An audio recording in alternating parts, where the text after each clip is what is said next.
$800 million বাংলাদেশে আসবে না, যেটা ইউএসএ থেকে আসার কথা ছিল। এর ফলে কি কি হইতে পারে আপনি আপনি ইমাজিন করতে পারেন বাংলাদেশ কি কি প্রবলেমে পড়তে পারে। এবং আপনি প্রথমেই একটা জিনিস দেখেন যে বাংলাদেশে কিন্তু 10 লক্ষ রোহিঙ্গা আছে বাংলাদেশে, ঠিক আছে? এই রোহিঙ্গাদের ফান্ডিংটা কিন্তু ইউএসএ থেকে আসে। এবং বলা হচ্ছে যদিও ইউএস গভর্নমেন্টের যে অর্ডার, এখানে ক্লিয়ারলি বলা আছে সব ধরনের কার্যক্রম স্থগিত, কিন্তু বাংলাদেশে বর্তমানে যে অবৈধ প্রশাসন আছে তারা একটা গল্প বলছে যে রোহিঙ্গাদের ফান্ডিংটা অ্যাক্টিভেট থাকবে।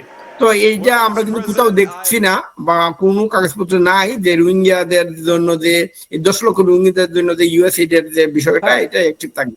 হ্যাঁ, তো এখন দেখেন বাংলাদেশে বেশ কয়েকটা সেক্টরে ইউএসএইড এর কাজ করে। আমি আপনাকে একটা হিসাব দিলাম। আমি সুশান্ত দা একটু এই জায়গাটায় স্পেসিফিক ভাবে এই জায়গাটায় আসবো। ট্রাম্পের এই ঘোষণার পরপরই মানে কয়েক ঘন্টার পরপরই ইউনুস গভর্নমেন্টের বিভিন্ন আধিকারিকরা, বিভিন্ন নেতা নেত্রীরা, উপদেষ্টারা তারা কিন্তু এটা প্রচার করতে শুরু করে দিয়েছেন যে ট্রাম্প অ্যাডমিনিস্ট্রেশন, আমেরিকা তাদের এই যে বাংলাদেশকে এড বন্ধ করে দিয়েছে এটা ঠিক, কিন্তু রোহিঙ্গা সমস্যা মোকাবিলায় যে সমস্ত আর্থিক সহায়তা, সেই আর্থিক সহায়তা নাকি বন্ধ করেনি, যেটা কিছুক্ষণ আগে আপনি বললেন। মানে এটাকে ভীষণ রকমভাবে প্রচার করা হচ্ছে। মানে এটা কি মূর্খতা নাকি এর পেছনে কোনো স্ট্র্যাটেজি রয়েছে?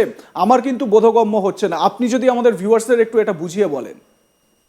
আমি যেটা বলবো, আপনি ক্লিয়ারলি দেখবেন যে যে লেটারটা ইস্যু করেছে রিচার্ড অ্যারন, যিনি আপনার ইউএসএইড এর এগ্রিমেন্ট অফিসার, এই ক্লিয়ারলি ওখানে রেফারেন্সে বলা আছে যে ডিইএআই মানে আপনার diversity, equity, inclusion and accessibility. তো ডিইএআইএ ডাইভার্সিটি, ইকুইটি, ইনক্লুশন এন্ড অ্যাক্সেসিবিলিটির সব ধরনের প্রজেক্ট বন্ধ। এবং তারা যেটা বলছে যে আপনার রোহিঙ্গাদের জন্য ফান্ডিংটা অব্যাহত থাকবে। এদের লেটারে কিন্তু কোথাও এটা লেখা নাই। যদি এটা এক্সেপশন থাকতো লেটারে লেখা থাকতো। আমি আপনাকে একটা পরিসংখ্যান দিচ্ছি। 2017 সাল থেকে রোহিঙ্গারা বাংলাদেশে আছে।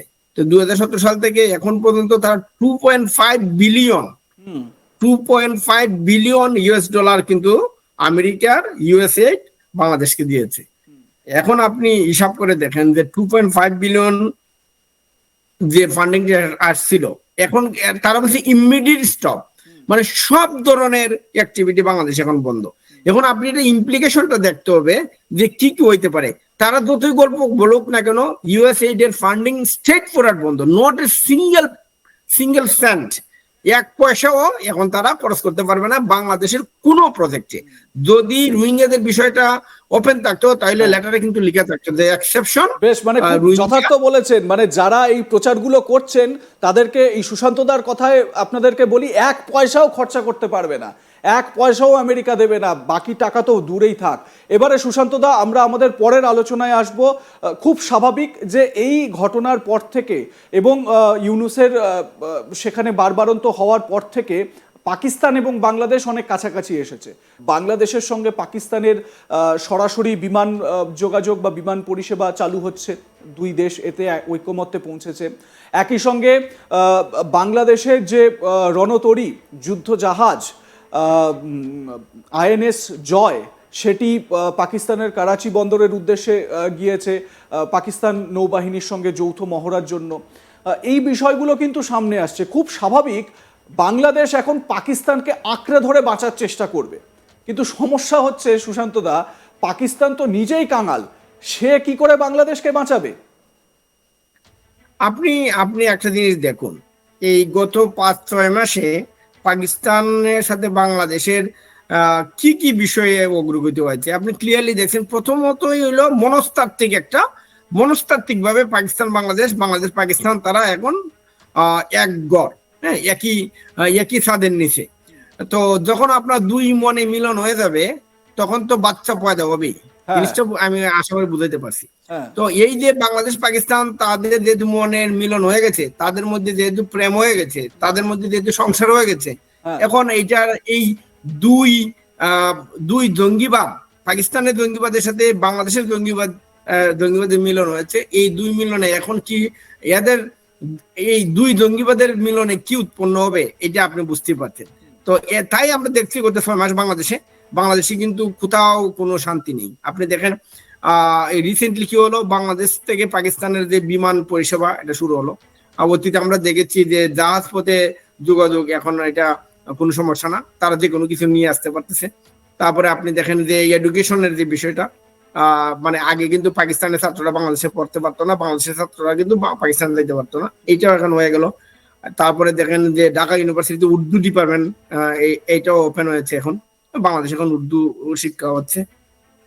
তো সামগ্রিকভাবে আর তারপর সামরিক বিষয়টা তো আপনি জানি, আমাদের অফিসাররা বাংলাদেশ পাকিস্তানে যাচ্ছে, পাকিস্তানের সামরিক অফিসাররা বাংলাদেশে আসছে, এবং আপনি জানেন যে আইএসআই এর প্রধান আসছিল। এখন আপনি যেটা বলছেন যে পাকিস্তানের নিজের তো খাওয়ার টাকা নাই, হ্যাঁ, এদের $1 এগেইনস্টে পাকিস্তানের কি অবস্থা আপনি জানেন। হ্যাঁ, তো এই পুরো বিষয়টা হচ্ছে আপনার ধর্মের ভিত্তিতে বিষয়টা এগুচ্ছে। হ্যাঁ, এই সন্ত্রাসবাদের বিরুদ্ধে, সন্ত্রাসবাদ নিয়ে কিন্তু পাকিস্তান বাংলাদেশের সাথে একত্রিত হয়েছে। মানে পাকিস্তান শুধুমাত্র একটা বিষয়ই বাংলাদেশকে দিতে পারবে, এটা হলো সন্ত্রাসবাদ। পাকিস্তানে কিন্তু কোনো কিছুতেই কিন্তু কোনো অগ্রগতি নাই। পাকিস্তানের একটা বিষয়ই আপনার খুবই তারা আগে আছে, এটা হলো আপনার সন্ত্রাসবাদ। আর পাকিস্তান শুধুমাত্র বাংলাদেশকে একটা বিষয় দিতে পারে, সেটা হলো এই যে সন্ত্রাস, হ্যাঁ, এবং ধর্মীয় উগ্র মৌলবাদ, এইটাই কিন্তু তারা দিতে পারে, এবং দিচ্ছেও। এই জন্য কিন্তু বাংলাদেশে আপনি দেখেন যে বাংলাদেশে এখন কিন্তু কালচারালি বাংলাদেশ কি পরিমাণ ডাউনে আছে আপনি জানেন। যে গত পরশুদিন আমাদের বাংলাদেশের একজন বিখ্যাত অভিনেত্রী, ওর নাম হলো পরিমণি, সে একটা পরিমণি স্ট্যাটাসটা হয়তো আপনি দেখেছিলেন বা দেখেছেন, যে উনি কিন্তু বলছিলেন যে বাংলাদেশে এখন কি অবস্থা। উনার একটা শোরুম উদ্বোধন করতে দেওয়ার কথা ছিল, কিন্তু ওই দিন মৌলবাদীদের বয়ে বা মৌলবাদীদের হুমকিতে ওইটা বাতিল হয়ে গেছে। তারপর তিনি কিন্তু এসে বলছিলেন যে আমার তো এখন বাংলাদেশে কি অবস্থা, এখন তো কোনো কিছু আমি হ্যাঁ। তো এই পোস্ট দেওয়ার পরে আপনি জানেন পরের দিনই ওর বিরুদ্ধে গ্রেপ্তারি পরোয়ানা জারি করা হয়েছে। তো এখন দেখেন, যখন পাকিস্তান বাংলাদেশে মৌলবাদ দিচ্ছে, মানে সন্ত্রাসবাদ দিচ্ছে, ফলে বাংলাদেশে কালচারালি এখন একদমই বাজে অবস্থা। হ্যাঁ, কোনো ভালো সিনেমা ভবিষ্যৎ হবে এরকম কোনো আশা আমরা করতে পারি না। হ্যাঁ, কোনো কেউ একটা ভালো উপন্যাস লিখবে তাও কোনো দেখতেছি না। মানে বাংলাদেশের দেখুন, এটা তো একটা দিক, মানে সেখানে শিল্পী সত্তা, শিল্পীদের কিভাবে এবারে মুখ বন্ধ হবে।